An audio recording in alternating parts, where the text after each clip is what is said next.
नमस्कार. आपण पाहताय मुंबई तक. मी कमलेश सुतार. देवेंद्र फडणवीस दिल्लीला जाणार अशी चर्चा महाराष्ट्रात वारंवार होत असते. अगदी नुकतंच देवेंद्र फडणवीस यांनी लोकसत्ताच्या एका कार्यक्रमात बोलताना सांगितलं की मला दिल्लीला कोणीच पाठवू शकत नाही, मी महाराष्ट्रातच राहणार आहे. हे देवेंद्र फडणवीस वारंवार सांगतात. त्यांना अलीकडच्या काळात किंवा गेल्या काही वर्षांमध्ये वारंवार या गोष्टीबाबत खुलासा द्यावा लागतोय. का सुरू होते ही चर्चा? देवेंद्र फडणवीसांना कोण दिल्लीत पाठवत आहे आणि त्यांना काय या गोष्टीचा प्रत्येक वेळेस खुलासा द्यावा लागतोय, हेच आपण या व्हिडिओत बघणार आहोत.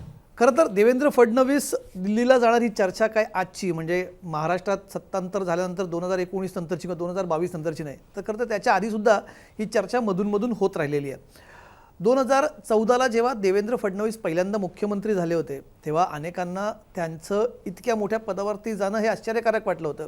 कारण तोवर पक्षामध्ये अशी अनेक नेते मंडळी होती जी त्यांना वयाने आणि पदाने सिनियर होती, अनुभवाने देखील सिनियर होती. पण पक्ष नेतृत्वाने देवेंद्र फडणवीस यांच्यासारख्या तरुण तडफदार नेतृत्वावरती विश्वास टाकला आणि देवेंद्र फडणवीस यांनी या संधीचं सोनं केलं राजकीयदृष्ट्या. पण काही दिवसांनंतर महाराष्ट्रामध्ये मराठा आरक्षणासाठी मराठा समाजाचे मोर्चे सुरू झाले आणि याच्यानंतर सगळ्यात पहिली अडचण खरं तर असं मानलं जातं आणि सगळ्यात मोठी अडचण देवेंद्र फडणवीस यांच्यासाठी झाली होती. पक्ष नेतृत्वाने देखील कुठेतरी विचार करायला चालू केलं होतं की महाराष्ट्रात नेतृत्व बदल केल्याने ही सिच्युएशन टॅकल करण्यासाठी काही फरक पडू शकतो का, अशी एक चाचपणी तेव्हा पक्ष नेतृत्वाकडनं केली गेली होती. देवेंद्र फडणवीस हे ब्राह्मण असल्यामुळे ब्राह्मण आडनावाचा एका मुख्यमंत्री महाराष्ट्रात फार वेळ राहू शकत नाही, अशी एक साधारणपणे जी चर्चा नेहमी व्हायची. त्या चर्चेला खरं तर देवेंद्र फडणवीस यांनी आपल्या एकंदरीतच कार्यशैलीने त्या कल्पनेला छेद दिला. अर्थात ते व्हायच्या आधीसुद्धा देवेंद्र फडणवीसांना बऱ्याच अडचणीतून किंवा पक्ष नेतृत्वाच्या या विचाराने थोडं त्यांना इथे त्या काळात अडचण तयार झाली होती. पण देवेंद्र फडणवीस यांनी मराठा आरक्षणाचा मुद्दा त्यांच्या पद्धतीने टॅकल केला आणि या संकटातून ते सही सलामत बाहेर पडले. म्हणजे तेव्हा फडणवीसांना बदलून कोणी मराठा चेहरा आणता येतो का, अशी देखील शक्यता पडताळणी तेव्हा सुरू होती. पण फडणवीसांनी ज्या प्रकारे तो मुद्दा हँडल केला त्यामुळे पक्ष नेतृत्वाचा पुन्हा एकदा विश्वास जिंकण्यात ते यशस्वी झाले. पण त्याच्यानंतर हे संकट परत त्यांच्यावरती आलं नाही अशातला भाग नाही. वारंवार चर्चा व्हायची की फडणवीसांना रिप्लेस केलं जाईल आणि रिप्लेस करून कुणीतरी दिल्लीत नेता येईल किंवा कुणीतरी महाराष्ट्रातच नवीन चेहरा दिला जाईल, अशाची चर्चा सुरू व्हायची. पण प्रत्येक वेळेस जसं महाराष्ट्र राजकारणात एक शब्द वापरला जातो, टीना फॅक्टर, हा त्यांच्या कामाला आला असं देखील म्हटलं जायचं. टीना म्हणजे देअर इज नो ऑल्टरनेटिव्ह. फडणवीसांना महाराष्ट्रात पर्याय नाही असं भाजपात चित्र होतं, त्यामुळे त्यांना बदललं तेव्हा गेलं नाही. आणि फडणवीसांनी 2014 ते 2019 अशी 5 वर्ष सलग त्यांनी आपला टर्म पूर्ण केला आणि इतकी सलग वर्ष टर्म पूर्ण करणारे गेल्या काही वर्षातले ते पहिले मुख्यमंत्री ठरले. आता अर्थात 2019ला पुन्हा एकदा ह्या चर्चेने डोकं वर काढलं. 2019ला जेव्हा महाराष्ट्रामध्ये अभूतपूर्व असं 36 दिवसांचं सत्तानाट्य घडलं, त्या सत्तानाट्याच्या वेळेस असं देखील म्हटलं गेलं होतं, एक चर्चा होती की राष्ट्रवादी आणि भाजपच्या गुप्त चर्चा सुरू होत्या.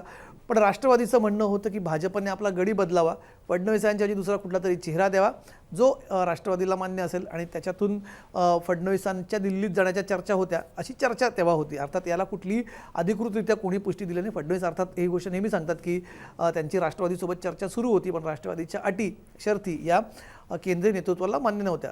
जी माझी माहिती आहे त्याच्याप्रमाणे राष्ट्रवादीची हीच अट होती की फडणवीसांना बदललं गेलं पाहिजे. त्याही परिस्थितीमध्ये कदाचित फडणवीसांना दिल्लीला पाठवून त्यांना मोठं पद दिलं जाईल अशी चर्चा सुरू होती. पण मधल्या काळात वारंवार चर्चा यायची की देवेंद्र फडणवीसांना दिल्लीत घेतलं जाईल, त्यांच्याकडे फायनान्ससारखं महत्त्वाचं खातं दिलं जाईल किंवा त्यांच्याकडे इतर महत्त्वाची केंद्रातली जबाबदारी दिली जाईल, ही चर्चा मधून येत राहायची.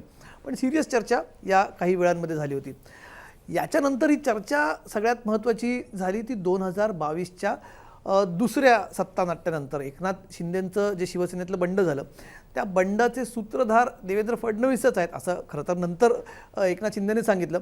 पण एकंदरीतच याच्या मागे जी महाशक्ती होती त्या महाशक्तीतली एक महत्त्वाची शक्ती अर्थात देवेंद्र फडणवीस होते. त्यामुळे या सत्तांतरानंतर देवेंद्र फडणवीसच मुख्यमंत्री होतील असं अनेकांना वाटत होतं. अनेकांनी त्याबाबतचे कयास देखील व्यक्त केले होते, पण तसं झालं नाही. अचानकपणे एक गुगली टाकत देवेंद्र फडणवीसांनी प्रेस कॉन्फरन्समध्ये काही शपथविधीच्या काही तासाआधी जाहीर केलं की महाराष्ट्राचे मुख्यमंत्री हे एकनाथ शिंदे असतील आणि आपण बाहेरनं या मंत्रिमंडळात आपण मंत्रिमंडळात जरी सहभागी नसलो तरी बाहेरून आपण या मंत्रिमंडळावरती लक्ष ठेवून असू किंवा आपण त्यांच्यासोबत असू असं फडणवीसांनी अनाऊन्स केलं.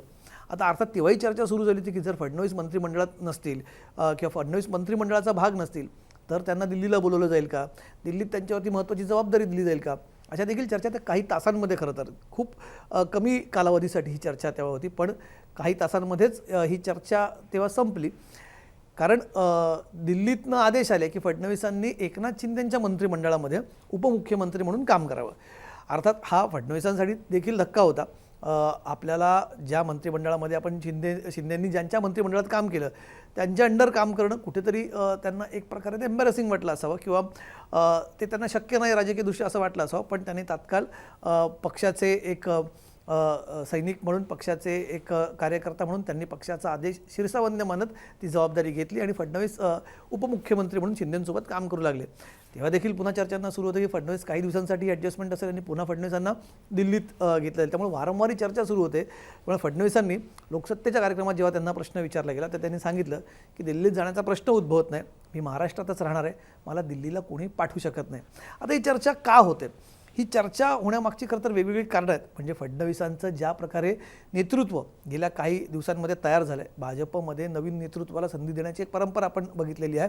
म्हणजे अगदी प्रमोद महाजनांच्या काळापासून ज्यांना राष्ट्रीय राजकारणामध्ये संधी देण्यात आली ते आत्ताच्या लेटेस्ट महाराष्ट्रातनं विनोद तावडे यांचं नाव आपल्याला घेता येईल की ज्यांना पक्षाने महत्त्वाची जबाबदारी दिली. याखेरीजसुद्धा अशी अनेक नावं असतात पक्षातली, संघटनेतली, जी दिल्लीमध्ये काम करत असतात पण ज्यांचं फार नावाची किंवा जे फार ॲक्टिव्ह पॉलिटिक्समध्ये आपल्याला दिसत नाहीत बाहेर, पण पक्षासाठी बॅकरूम पॉलिटिक्स सांभाळण्याचं ते काम करत असतात. पण जे फ्रंटलमधले चेहरे आहेत, जे नेहमी पडद्यावरती दिसणारे चेहरे आहेत, त्याच्यापैकी महत्त्वाची ही नावं मी तुम्हाला सांगितली. फडणवीसांवरती मधल्या काळामध्ये 2 महत्त्वाच्या राज्यांच्या निवडणुकांची जबाबदारी देण्यात आली होती. त्यातलं सगळ्यात पहिलं राज्य म्हणजे बिहार. बिहारमध्ये फडणवीसांकडे जबाबदारी होती. त्या काळात महाराष्ट्रात तुम्हाला आठवत असेल महाविकास आघाडीचं सरकार होतं. या सरकारच्या काळामध्ये सुशांत सिंग राजपूतचा मुद्दा प्रचंड गाजला होता. फडणवीसांकडे जबाबदारी असताना त्यांनी बिहारमध्ये जोरदार प्रचार केला होता. फक्त निवडणुकांच्या शेवटच्या काही दिवसांमध्ये त्यांना कोविडची लागण झाली. त्यामुळे शेवटच्या क्षणात ते आपण म्हणतो की सगळी लढाई केली, पण फक्त ती मिठाई खायला तिथे फडणवीस नव्हते त्यांच्या आजारपणामुळे. पण त्यांच्या मेहनतीमुळे हा विजय मिळाला आणि अनेकांनी या विजयाचं श्रेय फडणवीसांना देखील दिलं. त्यामुळे एक महत्त्वाची जबाबदारी त्यांच्याकडे दिली होती केंद्रीय नेतृत्वाने, जी त्यांनी पार पाडली आणि फडणवीसांच्या एकंदरीत राष्ट्रीय राजकारणातल्या प्रवेशावरती शिक्कामोर्तब तेव्हा अनेक जण करू लागले होते. याच्यानंतर दुसरं महत्त्वाचं राज्य त्यांच्याकडे देण्यात आलं होतं ते म्हणजे गोव्याचं. आता गोव्याची जबाबदारी एकेकाळी कधी प्रमोद महाजन बघायचे, स्वतः मनोहर पर्रीकर तिकडे होते. त्यामुळे जरी तिथनं 2च खासदार येत असले तरी गोवा हे राज्य महत्त्वाचं राहिलं आहे भारतीय जनता पक्षासाठी. एक वेगळं नातं भाजपचं गोव्याशी आहे. त्यामुळे गोवासारख्या राज्याची देखील जबाबदारी फडणवीसांवरती होती, ती त्यांनी उत्तमरित्या पार पाडली. गोव्यामध्ये भाजपचं सरकार परत आलं आणि याचं श्रेय देखील देवेंद्र फडणवीस यांना मिळालं. त्यामुळे आता 2-3 राज्यांची जबाबदारी इतकी महत्त्वाची पार पाडत असताना फडणवीसांच्या राष्ट्रीय राजकारणामध्ये जाण्याची किंवा त्यांच्यावरती जबाबदाऱ्या राष्ट्रीय नेतृत्वाने देण्याची ही का पहिलीच वेळ नव्हती आणि त्या जबाबदाऱ्या त्यांनी यशस्वीरित्या पार केल्या होत्या.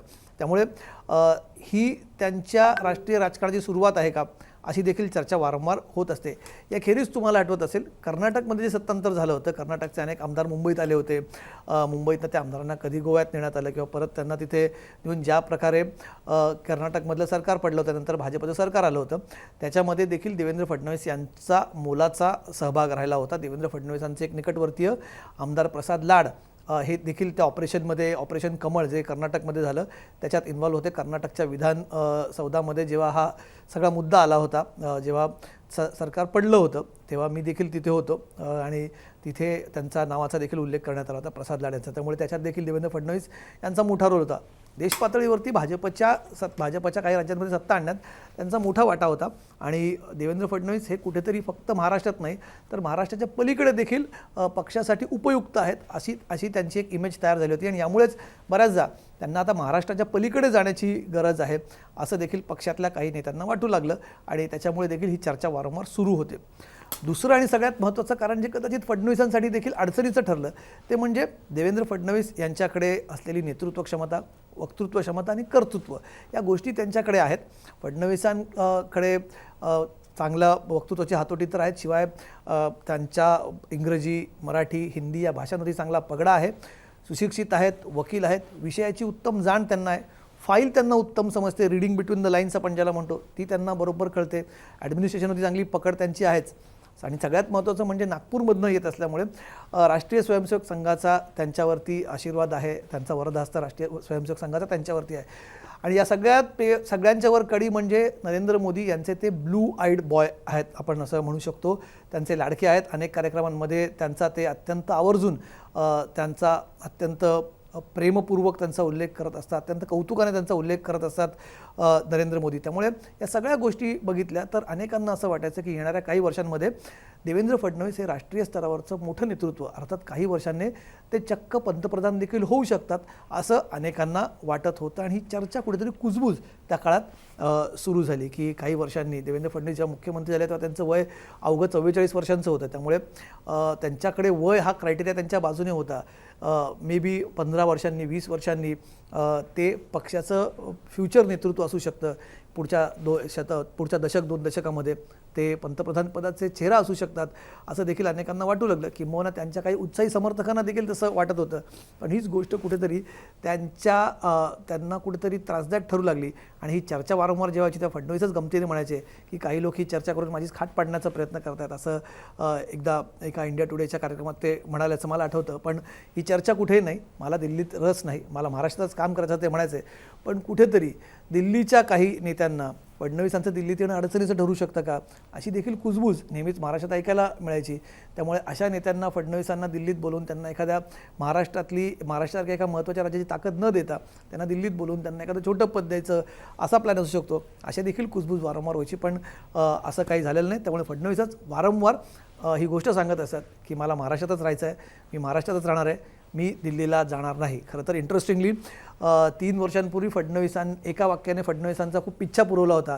अजूनही ते वाक्य त्यांची पाठ सोडत नाही. ते वाक्य म्हणजे मी पुन्हा येईन. पण आता एक नवीन वाक्य कदाचित त्यांच्या मागे लागलं आहे, ते म्हणजे मी दिल्लीला जाणार नाही. त्यामुळे मी पुन्हा येईनपासून मी दिल्लीला जाणार नाही त्या वाक्यापर्यंतचा प्रवास अत्यंत इंटरेस्टिंग आहे. पण फडणवीसांना दिल्लीत जायचं नाही, महाराष्ट्रात त्यांची इनिंग्स अजून बाकी आहे. आणि जसं चंद्रशेखर बावनकुळे नुकताच म्हणाले की माझ्या कारकिर्दीमध्ये, माझ्या प्रदेशाध्यक्षपदाच्या कारकिर्दीमध्ये देवेंद्र फडणवीस पुन्हा मुख्यमंत्री व्हावे ही माझी इच्छा आहे. तेव्हा आता त्यांची इच्छा पूर्ण होते की खरंच ज्या प्रकारे चर्चा चालू आहे, कारण मध्ये ही पण चर्चा आली होती मधल्या काळात की फडणवीस 2024च्या निवडणुकांनंतर दिल्लीला जाण्यासाठी ते पुण्यातनं लोकसभेची निवडणूक लढवणार अशा देखील खमंग चर्चा मधल्या काळात होत्या. त्यामुळे आता 24च्या आधी म्हणजे चंद्रशेखर बावनकुळेंचा टर्म पूर्ण होण्याच्या आधी देवेंद्र फडणवीस परत मुख्यमंत्री बनतात की 2024ला देवेंद्र फडणवीसांना दिल्लीत पाठवलं जाते की देवेंद्र फडणवीस पुन्हा महाराष्ट्रात राहून मी पुन्हा येईन असं म्हणणार आहेत, हे आपल्याला बघणं इंटरेस्टिंग असणार आहे. आणि याबाबतच्या सगळ्या बातम्या जर ज्या असतील त्या आम्ही तुम्हाला मुंबई तक अशाच प्रकारे देत राहू. हा व्हिडिओ कसा वाटला कमेंट बॉक्समध्ये कळवायला विसरू नका. ताज्या बातम्यांसाठी आणि अपडेटसाठी लॉग इन करा मुंबईतक.in वर. धन्यवाद.